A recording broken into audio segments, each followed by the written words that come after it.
নবম দশম শ্রেণীর অনুশীলনী 3.2 বীজগাণিতিক রাশি চ্যাপ্টারের গণসম্বলিত সূত্রগুলোর দিকে লক্ষ্য করি। a + b whole cube equal to a cube plus 3a² b plus 3ab² plus b cube. a - b whole cube equal to a cube minus 3a² b plus 3ab² minus b cube. a + b whole cube equal to a cube plus b cube plus 3ab into a plus b। a - b whole cube equal to a cube minus b cube minus 3ab into a minus b। a cube plus b cube plus equal to a plus b whole cube minus 3ab into a plus b। a cube minus b cube equal to a minus b whole cube plus 3ab into a minus b। a cube plus b cube equal to a plus b into a square minus ab plus b square. a cube minus b cube equal to a minus b into a square plus ab plus b square. এগুলো হলো গণসম্বলিত সূত্রাবলী।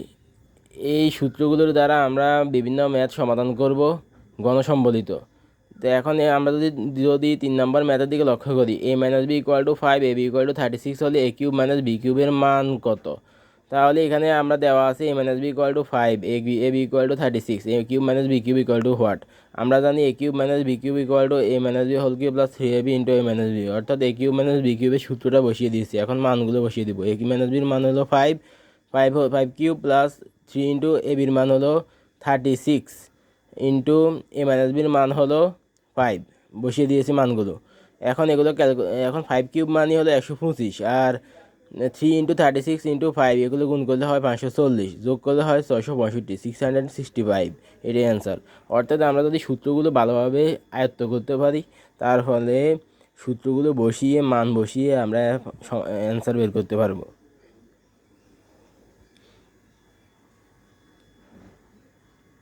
তাই আগে সবাই সূত্রগুলো ভালোভাবে আয়ত্ত করো, সূত্রগুলো প্রয়োজনে উঠিয়ে নাও, তারপরে শিখে ফেলো।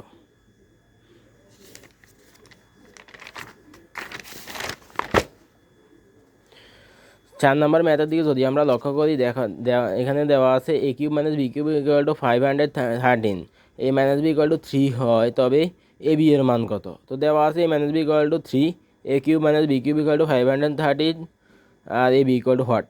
আমরা জানি a cube minus b cube equal to a minus b whole cube plus 3ab into a minus b। যেহেতু এখানে a কিউব মাইনাস b কিউবের মান দেওয়া আছে, তাই আমরা a কিউব মাইনাস b কিউবের সূত্রটাকে বসিয়ে দিয়েছি।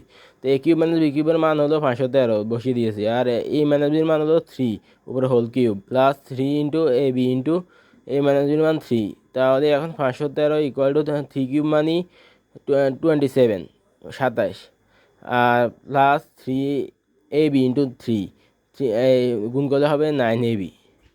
এখন আমাদের উদ্দেশ্য হলো বির মান নির্ণয় করা, তাই আমরা 9ab-কে এক পাশে রেখে এই 27-কে অপর পাশে নিলে মাইনাস হয়ে যাবে, তাহলে 513 মাইনাস 27। এখন এই বির মান আমাদের উদ্দেশ্য বের করা, তাহলে ab ইকুয়াল টু এর সাথে 9 আছে, 9 এটা অপর পাশে গেলে নিচে চলে যাবে, তাহলে 513 থেকে 27 বিয়োগ করলে হবে 486, নিচে 9 চলে যাবে। তাহলে ab ইকুয়াল টু এখন 9 দ্বারা 486-কে ভাগ করলে হবে 54, 54, এইটাই এই বির মান, এর অ্যান্সার। অর্থাৎ আমাদেরকে যে মানে বের করতে বলা হোক না কেন আর যে মানে দেওয়া থাক না কেন, আমরা সূত্র বসিয়ে মানগুলো বের করতে পারবো। এখন যদি তোমরা ভালোভাবে সূত্র আয়ত্ত করতে পারো, তাহলে সকল ম্যাথ তোমাদের জন্য সহজ হয়ে যাবে, ইজি হয়ে তোমরা সহজভাবে ম্যাথগুলো সমাধান করতে পারবে। এখন যদি আমরা 2টি হোমওয়ার্ক দিই, তাহলে তোমরা সেটা নিয়ে নিজে করার চেষ্টা করো। a minus b equal to 3, a b equal two 2 হলে a কিউব মাইনাস b কিউবের মান কত? a plus b equal to 5, a b equal two 4 হলে a কিউব প্লাস b কিউবের মান কত? এই 2টি ম্যাথ তোমরা নিজে করার চেষ্টা করো। এখানেও a কিউব মাইনাস b কিউবের মান নির্ণয় করতে বলা হয়েছে, a মাইনাস বির মান দেওয়া আছে আর a বির মান দেওয়া আছে, a কিউব মাইনাস b কিউবের মান নির্ণয় করতে বলা হয়েছে। তো সূত্র যদি জানা থাকে a কিউব মাইনাস b কিউবের সূত্র, তাহলে ম্যাথটা করা সম্ভব আর সহজ হবে। আর a plus b equal to 5, a b equal two 4 হলে a কিউব প্লাস b কিউবের মান কত? এখানে a প্লাস বির মান দেওয়া আছে আর a বির মান দেওয়া আছে, a কিউব প্লাস b কিউবের মান বের করতে বলা হয়েছে। তাহলে তোমরা যদি a কিউব প্লাস b কিউবের মান সূত্রটা জানো, তাহলে এটা তোমাদের জন্য ইজি হয়ে যাবে। এখন তোমাদের জন্য একটা সহজ ম্যাথ দিতেছি, তোমরা এটা কমেন্ট বক্সে জানাও এটার অ্যান্সার কী হবে। 200-80% ইকুয়াল টু হোয়াট?